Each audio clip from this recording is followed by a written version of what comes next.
देह मिला ये केवल कृपा से मिला है। विशेष कृपा ये हो गई कि मनुष्य देह में तुम्हें सत्संग मिल गया।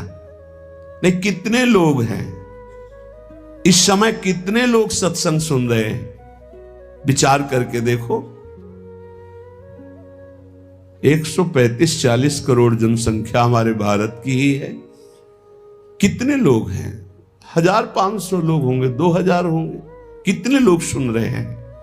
कितना अहोभाग्य है। इस समय हम भगवत चर्चा सुन रहे हैं यमुना जी के पावन पुलिन पे बैठकर। यही यमुना प्रवाहित होती थी। ये पुलिन है जहां पर बैठे हो, यमुना जी की धारा यही बहती थी परिक्रमा मार्ग में। कालीदय में देखो सीढ़ियां बनी हुई, यहीं से यमुना जी। ये कालीदय जो कुंड है ये यमुना जी का ही किनारा है। जहां आप बैठे यमुना की धारा में, अब यमुना जी थोड़ा साइड में हो गई।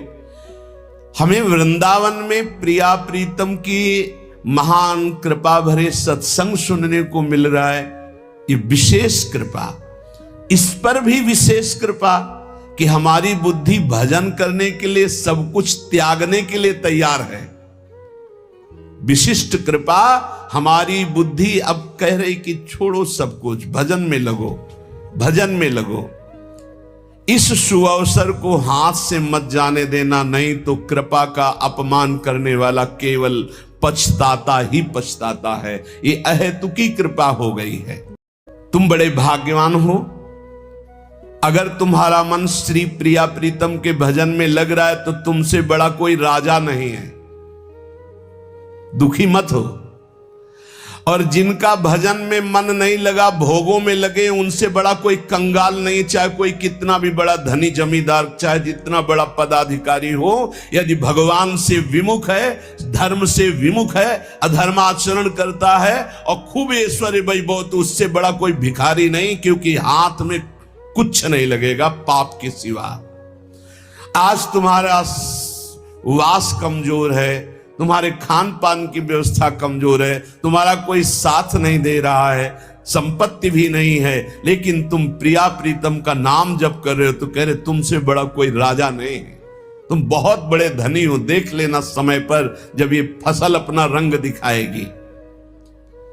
भजन में तुम्हें कुछ त्याग करने के लिए हम नहीं कह रहे हैं। तुम जो काम करते हो धर्म पूर्वक करो। जो काम करते हो प्रभु को समर्पित कर दो और नाम जप करते रहो। शरीर को सेवा का साधन बना दो, मन को सुमिरन में लगा दो। आप देख लेना, अगर अहंकार नहीं करोगे तो तुम्हारा बेड़ा पार हो जाएगा। शरीर को सेवा में लगा दो। जो कर्म करते हो धर्म पूर्वक करो, उनको प्रभु को समर्पित कर दो और नाम जप करो। और अहंकार नहीं करोगे तो बहुत जल्दी तुम ज्ञान को प्राप्त हो जाओगे। तुम्हारे हृदय में ज्ञान प्रकाश हो जाएगा, तो अहंकार नष्ट हो जाएगा। अहंकार नष्ट होते ही भगवत तत्व का बोध हो जाता है।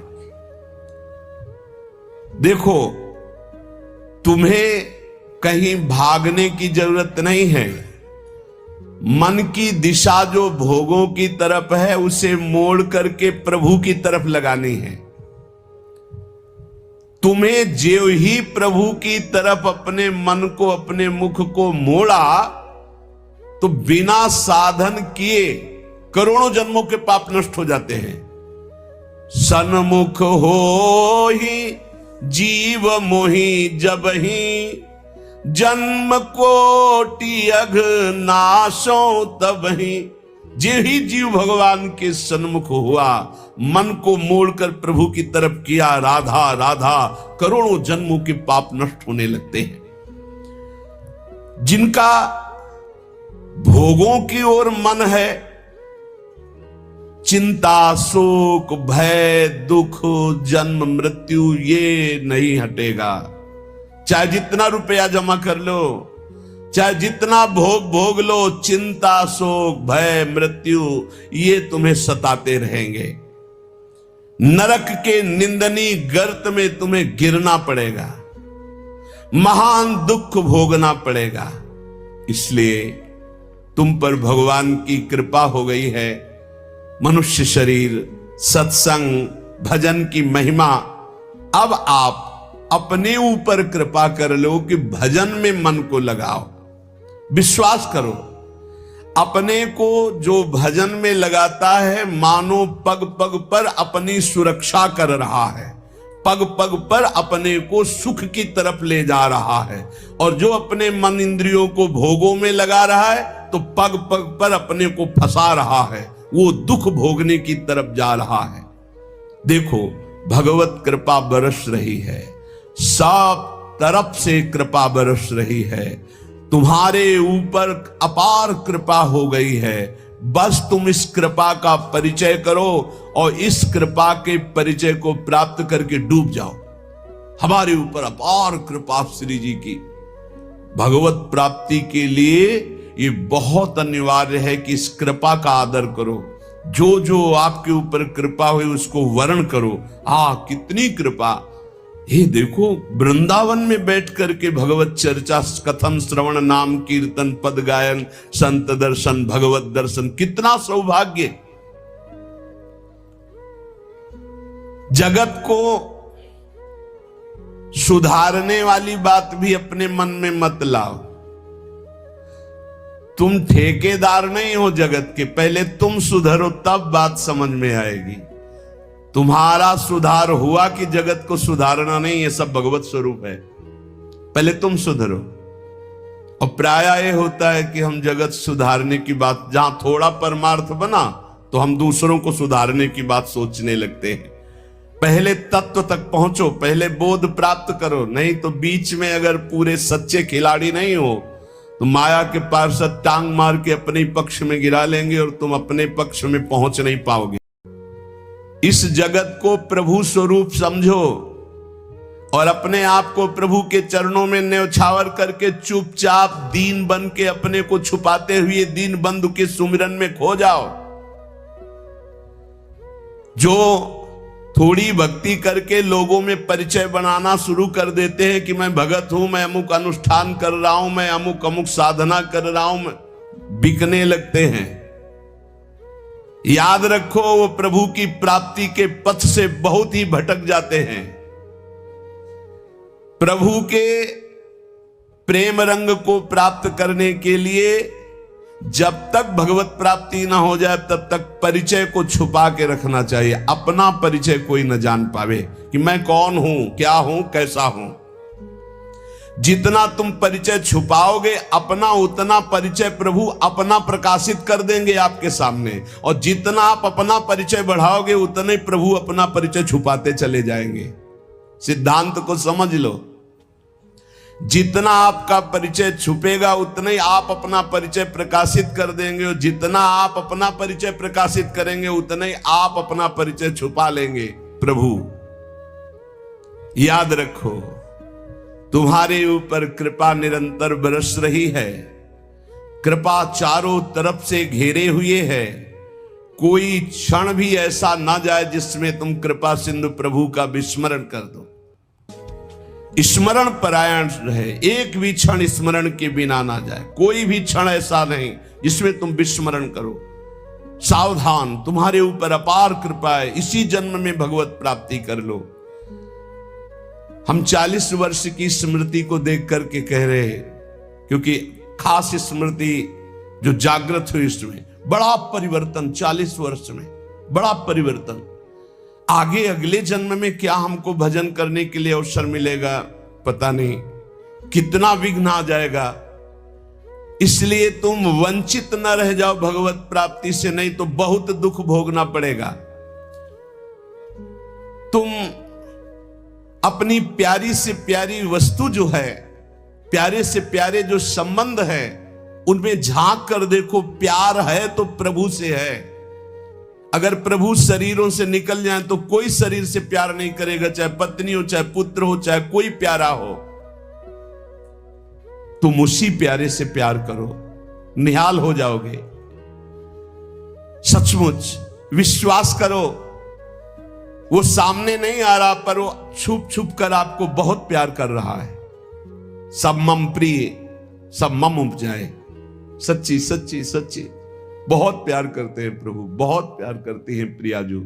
अपने लोगों को अहेतुकी कृपा। हमारा प्यार देखो क्या है, ईमानदारी से देखो, 100 में 1% प्यार नहीं प्रिया प्रीतम के प्रति, और उनका 100 का 100% हमारे प्रति प्यार है।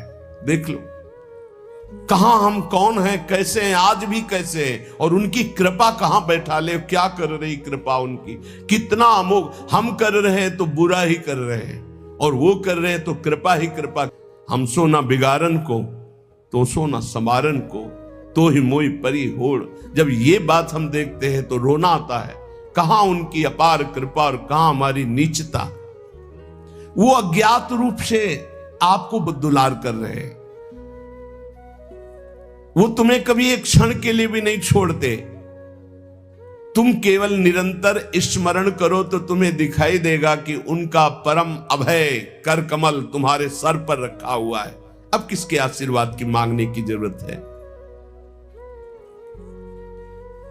तो आप पूछेंगे कि यदि इतनी बात आप कह रहे हैं कि हमारे को चारों तरफ से भगवान की कृपा घेरे हुए है, हमारे ऊपर भगवान का अभय वरद हस्त है, तो फिर मैं जल क्यों रहा हूं, मेरे अंदर जलन क्यों है, हृदय क्यों नहीं शीतल हो जाता? दिन रात हृदय में शोक है, विषाद है, चिंता है, आग की तरह जल रहा, चैन नहीं मिल रही है। ये क्या कृपा है आपकी? ये क्या आपका अभय वरद हस्त है? आप कह रहे हो सब पर कृपा है, तो मेरा तो हृदय जलता रहता है, मेरा तो हृदय विषाद चिंता शोक से युक्त रहता है। उत्तर यह है, ना आग है ना जलन है, तुम समझ नहीं पा रहे हो, तुम्हारी उल्टी सोच की जलन है, तुम्हारी उल्टी समझ के कारण ये जलन है।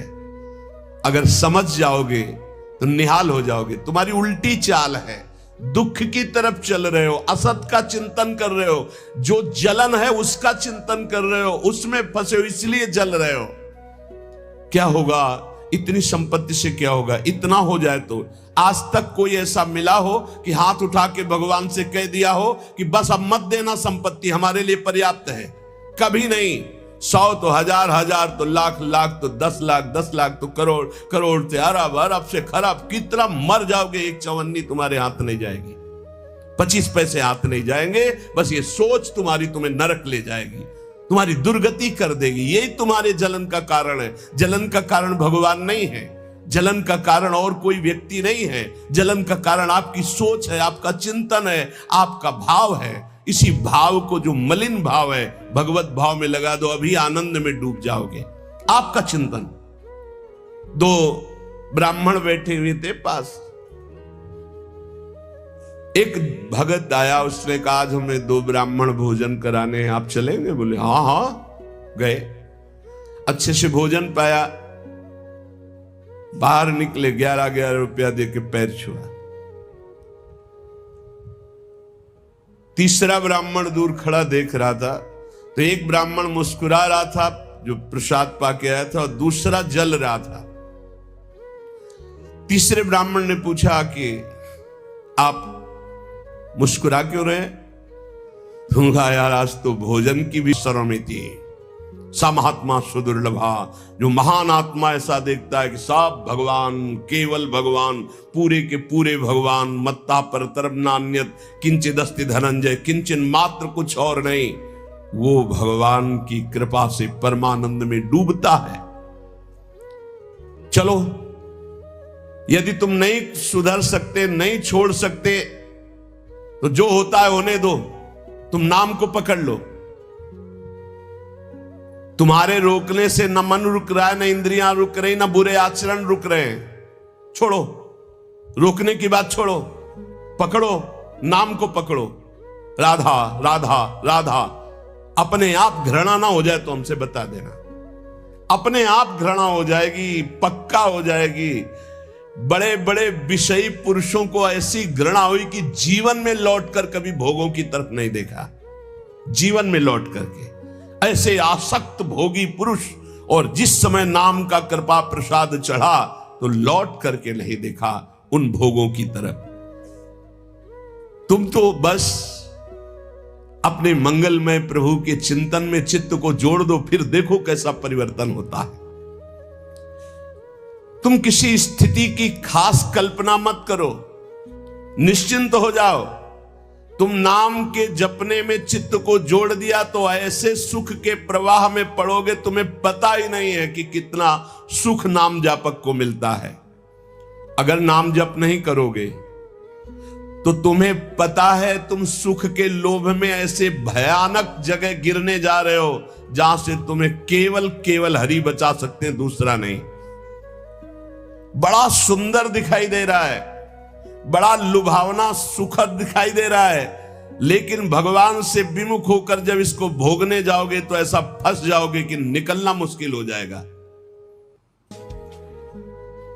संसार एक ऐसा सुहाना दलदल है जिसमें जानबूझ के जाके फंस जाया जाता है। दलदल का मतलब होता है ऊपर से एकदम सूखी पपड़ी, ऐसा लगता है कि बिल्कुल आप थल में आराम से चले जाइए, कहीं कोई परेशानी नहीं, और जो ही गए सो गले तक गए, एकदम रबड़ी जैसा वो मिट्टी होती, धंसते चले जाओ। ऐसा दुखद, ऐसा चिंता शोक जलन वाला संसार इतना सुहावना बना है माया से कि जानबूझ करके हम इसमें कूद जाते और जलते रहते। चिंता शोक भय ईर्ष्या द्वेष काम क्रोध लोभ मोह मद मत्सर एक है, ये सब तुम्हें जला देंगे यदि नाम जप नहीं करोगे। इसीलिए हर प्रश्न का उत्तर नाम जप है, क्योंकि साप का बल नाम में ही प्रकट होता है। इस दुख से तुम कभी अलग नहीं हो सकते, ये दुख तुमसे कभी अलग नहीं हो सकता, ये जलाएगा जब तक भजन नहीं करोगे। इसलिए भजन करना सर्वोपरि बात समझ लो। अगर समझ में आ रही हो तो समझ लो, केवल इतना समझ लो, तुम नाम को पकड़ लो, नाम सबसे छुड़वा देगा आपको। एक जन्म स्वांग ही कर लो भक्ति का, झूठा खेले साचा होए, झूठा शुरू कर दो कि हमारा भाव तो नहीं बनता, हमारी भक्ति तो नहीं, पर अब कहा है तो राधा राधा शुरू करते। झूठा खेले साचा होए, ये मार्ग ऐसा, झूठे से बोलो राम कृष्ण हरि तो आपका मंगल हो जाएगा। जे ही आप नाम जपना शुरू करते हैं तो खास बात क्या होती है कि आपके जीवन की बागडोर स्वयं श्री कृष्ण ऐसे पकड़ लेते हैं जैसे अर्जुन के रथ की बागडोर पकड़ ली। अब वो आनंद की ही तरफ ले जाएंगे, आपको दिखाई देगा क्योंकि आपके नेत्र गलत है। जहां दुख है वहां आपको आनंद दिखाई दे रहा है, और जहां आनंद है वहां आपको दुख दिखाई दे रहा है। तो अब श्री कृष्ण आपकी यात्रा आनंद की तरफ करेंगे तो हो सकता है आपके नेत्रों में दिखाई दे कि दुख ही दुख है भक्ति में, लेकिन वास्तविक आनंद का मार्ग भगवान के चरणारविंद तक है। अगर इनके चरणों तक नहीं पहुंचे तो आनंद कहीं नहीं। आ ब्रह्म स्तंभ पर्यंतम सर्वम मायामयम जगत। विश्वास करो भगवान सत्य है, विश्वास करो भगवान नित्य है, विश्वास करो भगवान सर्वत्र है। तो भगवान सर्वत्र है, विश्वास करो तो भय किससे? एक क्षण के लिए भी वे तुम्हें नहीं छोड़ते, हर समय तुम्हारे साथ रहते हैं। ये बात कब जानोगे? जब नाम जप करते हुए विश्वास करोगे। भगवान तुम्हें बहुत प्यार करते हैं, वो सर्वशक्तिमान है, बस तुम उनकी तरफ मुड़ो, वो इतना देखना चाहते हैं। जो ही मुड़े तो सारी शक्ति लगाकर तुम्हारा कल्याण कर देंगे, और वो अपार शक्तिशाली है, फिर कोई आपको डिगा नहीं सकता, गिरा नहीं सकता। हम पुकारते नहीं हैं उनको। एक बालक विद्यालय की तरफ जा रहा था तो छोटा सकरा मार्ग था, तो एक पहाड़ के टुकड़ा करके गिरा, तो वो निकलने के लिए पूरी ताकत लगा के उठाया, फिर भी नहीं उठा, फिर और ताकत लगाया, नहीं उठा, फिर पूरी ताकत लगाया, नहीं उठा, और निराश होकर बैठ गया। उसका पिता देख रहा था, तेरी अभी पूरी ताकत नहीं लगी, तू मेरा बच्चा है, तेरी पूरी ताकत तो मैं हूं, मुझे पुकार। और आया और उठाकर बाहर फेंक दिया। बस हम में यही कमी है, हम बार बार माया से परास्त होकर हार कर बैठ जाते हैं, लेकिन अपने पिता को नहीं पुकारते। हमारे पिता सम्मम प्रीसम्मम उपजाए प्रभु हैं, हमारा पूरा बल प्रभु है। अगर हम अपने प्रभु को पुकारें आर्त भाव से, तो कोई भी माया का ऐसा रोड़ा नहीं है जो हमारे मार्ग में बाधा पहुंचा सके। विश्वास करो, भगवान सत्य संकल्प है। विश्वास करो, जब तुम उनसे मिलने का संकल्प करोगे तो तुम्हें कृतार्थ कर देंगे, पर हृदय से तुम मिलना चाहो। तुम उन्हें चाहोगे तो तुम्हारी क्षुद्रता, तुम्हारे पाप, तुम्हारे ताप, तुम्हारी कलुषित जड़ मति, मन, ये सब निर्मल हो जाएंगे। यदि तुम उन्हें चाहोगे तो तुम्हारी दरिद्रता नष्ट हो जाएगी। तुम विशाल हृदय वाले, परम पवित्र, दिव्य चिन्मय मन से उन चिदानंद प्रभु का अनुभव करोगे। अतः तुम केवल उनकी चाह करने के लिए नाम जप करो, तभी ये चाह पैदा होगी, तभी ये चाह टिकेगी। तुम कृतकृत्य हो जाओगे, महान बन जाओगे। ये भिखारीपना छोड़ो कि तुम्हें कोई और सुख दे सकता है। नहीं, ये अनित्य नाशवान संसार में, नाशवान भोगों में लगे हुए तुम्हारी मांग पूरी नहीं कर सकते। तुम्हारी मांग अविनाशी परमात्मा से पूर्ण होगी। अनेक जन्म व्यतीत हो गए, अभी तक परमात्मा से नहीं मांगा। बोले नहीं, हम तो कई बार मंदिर में मांगे आए हैं। नहीं, ये मांग नहीं सुनी जाती, ये मांग नहीं सुनी जाती। हम तुम्हें बता रहे हैं मांग कहां से होती है। जब नाम जप करते हुए आर्त भाव से प्रभु से कहोगे, प्रभु मुझे पता नहीं क्या सत्य है क्या असत्य है, मेरा मन नाना प्रकार के भोगों को मांगता है, बस ये जीवन आपको समर्पित है जिसमें हमारा मंगल हो आपका। अब ये मांग सुनी जाएगी। अब इस मांग में विधान बनेगा और आपका एक मार्ग खुलेगा भगवत शरणागति का, और आप दौड़ पड़ेंगे परमानंद के मार्ग में। ये भोगों की मांग मांगने वाले भगवान ज्यादा नहीं देखते। या तो उतना अनुष्ठान करो तो बात सुन लेंगे, नहीं देखते। ये सब मायाकृत भोगों की मांग तो कर्मानुसार शुभ कर्म के फल स्वरूप मिलेगी। ये बाजार है, ऐसे फ्री मिलने वाली नहीं। करोड़पति बनने के लिए तुम्हें साधना करनी पड़ेगी, तुम्हें अशुभों का नाश करके पुण्य एकत्रित करना पड़ेगा। और भगवान की प्राप्ति के लिए अगर आर्त भाव से भगवान को पुकारो, नाम जप करो, सब मंगल हो जाएगा। और भगवान मिल गए तो ये माया रचित संसार तो उनके एक संकल्प से प्रकट हुआ है। पक्का समझ लो, श्रद्धा करो या ना करो, हमारी बात को खुल के समझ लो। आप समझते हो मंदिर में जाए मांगे बात पूरी हो जाएगी, नहीं होगी, लिख लो। ऐसे खिलवाड़ नहीं है कि हो जाएगी। पत्नी की प्राप्ति करनी थी तो करदम जी ने 10,000 वर्ष तपस्या की, तब पत्नी प्राप्त हुई। आप देखो ना, कोई भी उपाय। जब पुत्र नहीं हो रहा था दशरथ जी के, तो वशिष्ठ जी के यहां जाकर के प्रार्थना की, महाराज पूरी अयोध्या सुनी सुनी लग रही, बिना संतान के आगे चक्रवर्ती सम्राट पर बैठने वाला कोई अधिकारी नहीं दिखाई दे रहा। तब श्रृंगी ऋषि वशिष्ठ बुलावा, श्रृंगी ऋषि को बुलाया, भारी अनुष्ठान किया गया पुत्रेष्टि यज्ञ का, और उसी यज्ञ में श्री भगवान के प्रादुर्भाव होने का संयोग बना। खीर प्रकट हुई और उसे विभाजित किया गया। 4 पुत्र हुए, भगवान श्री राम, लक्ष्मण, शत्रुघ्न, भरत जी। क्या अद्भुत तो अनुष्ठान भगवान ने दिखाया। आप इतिहास पढ़कर देखो, शास्त्र पढ़कर देखो, कामना के लिए तप किया गया है, कामना के लिए उस प्रकार के शुभ अनुष्ठान किए गए। और अगर निष्काम भाव से भगवान की आराधना करो तो योगक्षेमम वहाम्यम, मांगना नहीं पड़ेगा, आगे से आगे वो व्यवस्था करते जाएंगे, आगे से आगे व्यवस्था करते जाएंगे। हम तुम्हें कैसे बतावे, पग पग पर वो उनकी कृपा ऐसे बरसती चली जाती, कैसे कैसे बताए। जहां ऐसा कैसे होगा, ये हमारे सामने प्रश्न आया कि उसका उत्तर उसके पास पहुंच जाता है। हो गया, ये हो गया। प्रश्न हुआ कैसे होगा, और वो हो गया।